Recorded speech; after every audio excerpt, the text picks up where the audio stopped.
Family helps family. Your sister needed it more.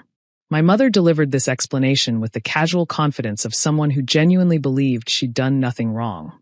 While sitting in the living room of my sister's brand new condo, the one purchased with the $50,000 that was supposed to be mine, the audacity was almost impressive. What she didn't know was that I had a document in my pocket that proved this wasn't generosity. It was theft with a paper trail. My name is Corinne Davenport, and I spent 27 years being the responsible one. Growing up in Minneapolis, I was the older daughter who did everything right. I got straight A's while my younger sister, Jessica, scraped by with C's. I worked part-time jobs through high school, while Jessica spent her weekends at the mall with our parents' credit card. I earned a scholarship to the University of Minnesota, while Jessica barely graduated and bounced between community colleges. None of this made me better than her. But it did make me different. And in my family, different meant invisible. Jessica was the baby. Jessica was sensitive. Jessica needed extra support, extra attention, extra everything. My parents had decided early on that I was the self-sufficient one, the one who could handle things on her own, the one who didn't need them. So they poured everything into Jessica, while I learned to pour into myself. I graduated with a degree in finance. I got a job at a regional bank, worked my way up to senior analyst, and started saving for my future with the discipline of someone who knew no one was coming to save her. By 25, I had a solid emergency fund, a growing investment portfolio, and a plan to buy my first apartment by 30. That's when my parents made me an offer. "We want to help you with your down payment," my father said over dinner one night. "We've been setting money aside for both you girls. $50,000 each for when you're ready to buy property." I was stunned. It was the first time my parents had offered me anything substantial. The first time I'd been included in the same sentence as Jessica when it came to family resources. "Are you serious?" I asked. "Of course," my mother said warmly. "You've worked so hard, Corinne. You deserve a head start. I should have known better. I should have asked for specifics, for documentation, for a timeline. But I was so hungry for their approval, so desperate to believe they saw me, that I just accepted their words at face value. "Thank you," I said, tears in my eyes. "This means everything." My father patted my hand. Family helps family. I held on to those words for the next 2 years. The plan was simple. I would continue saving, find the right apartment, and when I was ready, my parents would contribute their $50,000 to my down payment. I found a beautiful 2-bedroom in a renovated building near downtown. Walking distance to work, great natural light, the kind of place I'd dreamed about since I was a teenager, sharing a room with a sister who never picked up after herself.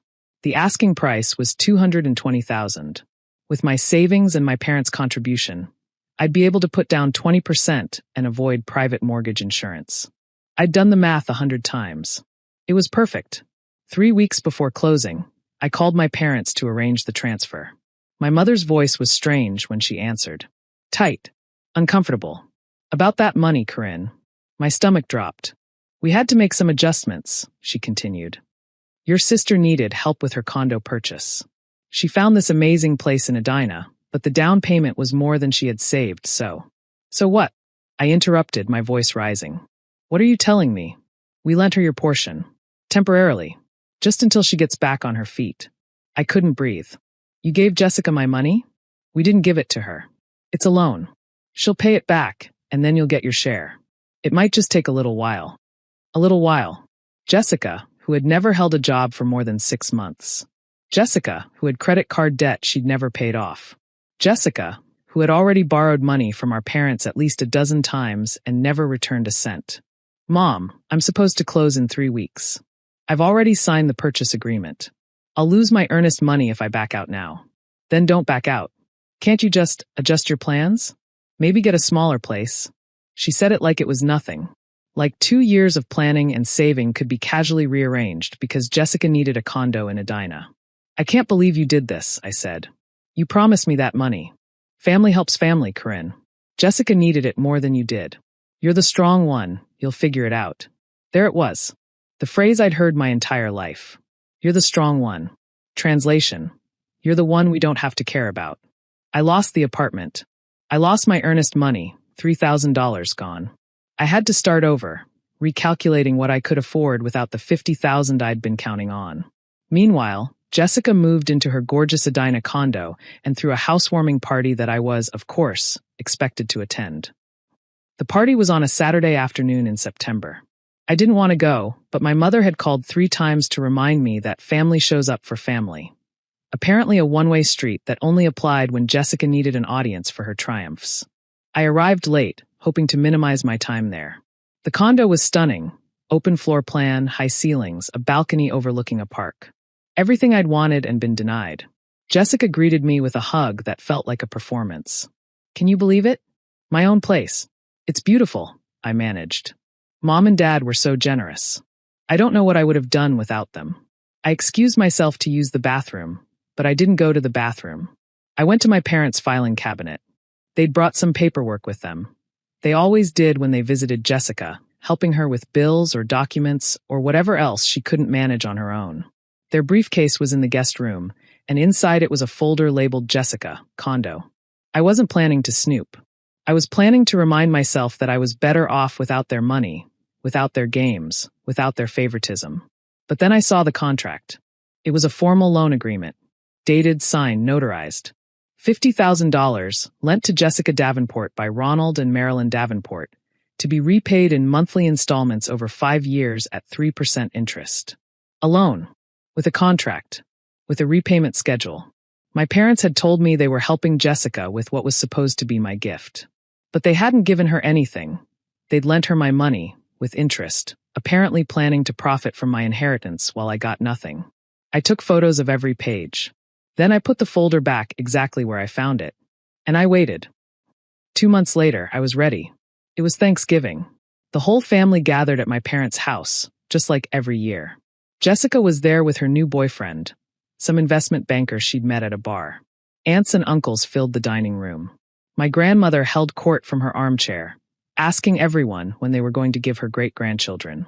After dinner, when the dishes were cleared and the family had settled into the living room with coffee and pie, my mother brought up the apartment.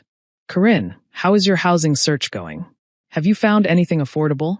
The way she said affordable, like she was commenting on the weather, like she hadn't personally torpedoed my plans. "I'm still looking," I said evenly. "It's been difficult, especially without the down payment I was promised." The room got quiet. My father shifted uncomfortably. "Corinne, we've discussed this. The money was needed elsewhere. Family helps family." "That's interesting," I said, pulling out my phone. "Because if family helps family, why did you sign a contract calling it a loan?" The color drained from my mother's face. I turned my phone screen toward the room, showing the first page of the loan agreement. $50,000. 5-year repayment plan. 3% interest. Notarized signatures from both of you. My father stood up abruptly. "Where did you get that?" "From your filing cabinet. While you were at Jessica's housewarming party, celebrating the condo you bought her with my money." Jessica's face went red.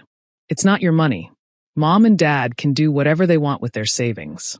"Can they?" I turned to face her fully. "Because they told me, in front of this entire family, 2 years ago, that they'd set aside $50,000 for each of us. That was my inheritance, Jessica. Mine. And instead of giving it to me, they lent it to you at interest. They're literally making money off what was supposed to be my gift." My grandmother leaned forward. "Ronald, is this true?" My father ran a hand over his face. "It's complicated, Mom." "It's not complicated at all," I said. "You gave Jessica everything and told me I'd have to figure it out because I'm the strong one. You've been doing it my entire life. The difference is, this time you were stupid enough to put it in writing." My mother started crying. "Corinne, you don't understand. Jessica needed help. She's always struggled more than you. Because you never let her struggle," I interrupted. "You never let her fail. You never let her learn. And every time she fell short, you took from me to prop her up." "I'm done." I stood up. "I've talked to a lawyer. That contract establishes the $50,000 as a loan, not a gift. Which means when Jessica repays it, that money belongs to the family estate, not to her. And since I was promised an equal share, I'll be pursuing my portion through legal channels if necessary." My father's jaw tightened. "You would sue your own family? You stole from your own daughter," I replied. "You don't get to play the family card when you've spent 30 years treating me like an outsider." I grabbed my coat. "I'm leaving now. I won't be coming to Christmas. I won't be coming to Easter. I won't be coming to any family event until I receive a formal apology and my $50,000, with the same interest rate you're charging Jessica. I walked out the door without looking back. The lawsuit never happened. 3 weeks after Thanksgiving, my father called. His voice was tired, defeated. "We've talked it over," he said.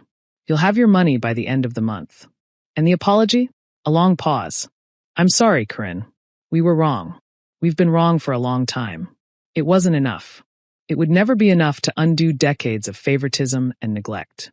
But it was a start. The money came through on December 23rd.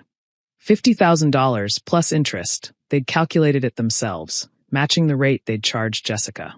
I bought my apartment in February. A beautiful one-bedroom in a renovated building near downtown. Not the original place I'd wanted, but something even better. Bigger windows. A better view. A fireplace. I didn't invite my family to the housewarming. It's been 2 years since that Thanksgiving. My relationship with my parents is cordial but distant. We exchange birthday cards and occasional phone calls, but the easy affection other families seem to have. We never had that, and we probably never will. Jessica and I don't speak at all. She's still living in her Edina condo, still struggling to make the loan payments, still waiting for someone to rescue her. Last I heard, she'd asked our parents for another loan. They said no. Maybe that's progress. Maybe they finally learned that helping someone isn't the same as enabling them. Or maybe they're just afraid I'll find another contract in their filing cabinet. Either way, I've stopped waiting for my family to see my worth. I see it myself now. And that's enough. Family helps family. It's a beautiful principle when it's applied fairly. But when it becomes an excuse to take from one child to give to another, it's not love. It's theft wrapped in sentiment. The strongest people aren't strong because they don't need help. They're strong because they survived being the ones who never got it.